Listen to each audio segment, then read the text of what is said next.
औज़ु बिल्लाहि मिनश्शैतानिर रजीम बिस्मिल्लाहिर रहमानिर रहीम अल्लाहुम्मा सल्लि अला सय्यिदिना व मौलाना मुहम्मदिन व इत्रतिही बिअदद कुल्लि मालूमिन लक। सामीन व नाज़रीन अस्सलामु अलैकुम व रहमतुल्लाहि व बरकातुहू। आज एक नए लेक्चर के साथ हाज़िर खिदमत हूँ अबू ज़र ग़फ़ारी अलवी। आज के इस लेक्चर में तर्जुमतुल कुरानिल मजीद बराए क्लास दहम, उसका मॉडल पेपर और उसका गैस इस लेक्चर में शेयर करेंगे।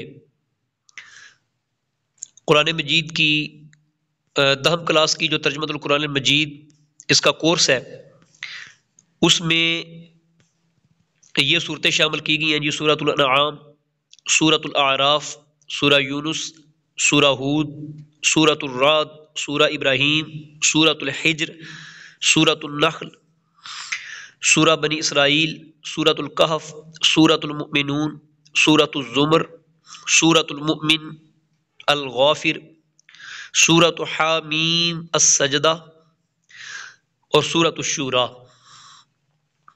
जहाँ तक ताल्लुक़ है इसके कोर्स का, तो तर्जुमतुल कुरानिल मजीद का जो कोर्स है इसका कुल 50 नंबर का पेपर होता है और इसमें से पहला जो क्वेश्चन है वो मारूदी सवालात का होता है और ये क्वेश्चन 10 नंबर का होता है जी। 10 MCQs आते हैं, हर MCQ का 1 नंबर होता है। इस एतबार से ये 10 नंबर का सवाल आता है। याद रहे कि तमाम सूरतों में, सूरतों के आखिर में जितने मश्क़ी सवालात दिए गए हैं उनमें MCQs हैं और उन्हीं में से टेक्स्ट बुक में से यहाँ पर जो ये 10 नंबर का सवाल है ये चुना जाता है। मुख्तलिफ सूरतों के MCQs में से एक एक MCQ उठा लिया जाता है। इसके बाद इसका दूसरा हिस्सा जो है, हिस्सा दोम इंशाई, ये कुल 40 नंबर का होता है जी। और इसमें हिस्सा दोम में सवाल नंबर 2 है, कोई से 5 सवालों के मुख्तसर जवाब दीजिए। इसमें याद रहे कि 8 शॉर्ट क्वेश्चन दिए जाते हैं, 8 में से कोई से हमने 5 करना होते हैं और हर शॉर्ट क्वेश्चन का के 2 नंबर होते हैं। तो कुल मिला के ये जो सवाल है ये भी 10 नंबर का होता है। 3 शॉर्ट क्वेश्चन उसकी चॉइस हमारे पास होती है। ये जो हिस्सा है इसमें भी तमाम सूरतें जो है उनके मश्क़ी सवालात, उनमें से जो शॉर्ट क्वेश्चन है वहाँ से ये क्वेश्चन उठाए जाते हैं। इसके साथ ही एक और क्वेश्चन इसमें दिया जाता है। सवाल नंबर 3 है जी, दर्ज झैल में से कोई से 5 कुरानी अल्फाज के मानी लिखिए। याद रहे कि जिन सूरतों का हमारे कोर्स में, जिन सूरतों में से मुंतखब आयात ली गई हैं, उन आयात वाली जो सूरतें हैं उनके आखिर में मश्क़ी सवालात में अल्फाज मानी और ज़ख़ीरा अल्फाज कुरानी दिया गया है, उसमें से ये अल्फाज उठाए जाते हैं। ये कुल 8 अल्फाज दिए जाते हैं जिनमें से 5 अल्फाज उनके हमने मानी लिखने होते हैं और हर लफ्ज़ का 1 नंबर होता है। इसी तरह सवाल नंबर 4 जो है, ये दर्ज झैल में से कोई से 3 अज्जा का बा मुहावरा तर्जुमा करें।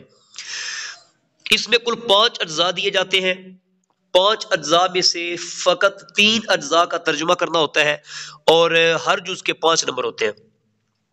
इसके लिए भी हमारे मुकम्मल कोर्स में से मुंतखब आयात हैं जिनमें से ये आयात जो हैं वो जो मुंतखब आयात हैं उनमें से ही इन आयात को उठाया जाता है। और वो मुंतखब आयात जो हैं ये हमारी किताब का सफ़ा नंबर 3 है। इस पे मुकम्मल तफसील दी गई है जो मुंतखब आयात हमारे कोर्स में शामिल है। और याद रहे कि ये जो 15 नंबर का क्वेश्चन है, अगर हम तलबा को ये आयात मखसूस तैयार करवा दें तो ये 15 नंबर का क्वेश्चन बड़ी आसानी के साथ अचीव हो सकता है।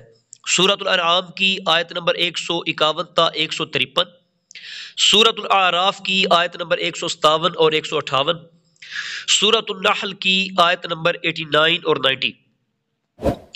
इसी तरह सूरा बनी इसराइल जो है इसकी ज़्यादा आयात इस कोर्स में शामिल है।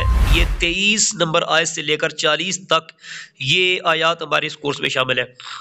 फिर सूरतुल कहफ की पहली 12 आयात और इसके साथ ही सूरतुल कहफ की आयत नंबर 110। इसी तरह सूरतुल मुमिनून जो है इसकी पहली 11 आयात ये कोर्स में शामिल है। सूरतुल ज़ुमर की 7 आयात हैं जी, 7 से लेकर आयत नंबर 14 तक। और इसी तरह सूरत ज़ुमर की आयत नंबर 53, सूरत शुरा की आयत नंबर 23 और इसी तरह सूरत शुरा की आयत नंबर 37 और 38। ये आयात कुरानी है जी जो हमारे 10th क्लास के कोर्स में शामिल है और इन्हीं में से पेपर में आयात को उठाया जाएगा। और ये जितनी आयात है इनमें से कुल 5 अज्जा हमारे पेपर में आएंगी और उनमें से हमने 3 अज्जा जो है वो हल करना होंगे और हर जुज के 5 नंबर होंगे। इसके बाद है जी सवाल नंबर 5, दर्ज झैल में से किसी एक मौजू पर नोट लिखें। जुज नंबर 1 है जी सूरतुल अनआम, ब्रैकेट में लिखा है जी तारुफ, मरकजी मौजू और बुनियादी मज़ामीन। इसी तरह सूरतुल कहफ है, तारुफ, मरकजी मौजू और बुनियादी मज़ामीन। तो ये जितनी सूरतें हमारे कोर्स में शामिल हैं, हर सूरत का मुकम्मल तारुफ जिसमें मरकजी मौजू भी आएगा, मज़ामीन भी आएंगे, मुकम्मल तारुफ, ये 10 नंबर का सवाल आएगा। और तमाम सूरतों में से कोई सी 2 सूरतें दी जाएंगी और उन 2 सूरतों में से एक सूरत का तारुफ तलबा ने लिखना होगा। इस तरह ये हमारा 10 नंबर का सवाल मुकम्मल हो जाएगा। तो इस एतबार से जी कुल 5 सवाल हैं और 50 नंबर का ये हमारा पेपर है। इसके साथ ही किताब के अगर सफ़ा नंबर 234 पे आप देखें तो जमात दहम का इम्तिहानी पर्चा मुरतब करने के बारे में ये पेपर मुरतब करने वालों के लिए हिदायत हैं। इसमें भी वही तफसील और नंबरों की तकसीम बताई गई है जो मैं पहले अर्ज कर चुका हूँ। उम्मीद है कि इंशाअल्लाह अज़ीज़ ये तफसील आपके लिए फ़ायदामंद रहेगी। इस एतबार से अगर हम तलबा को तैयारी करवाएं तो इंशाअल्लाह तलबा अच्छे नंबर इस पेपर में हासिल कर सकेंगे। वस्सलामु अलैकुम वरहमतुल्लाहि वबरकातुहू।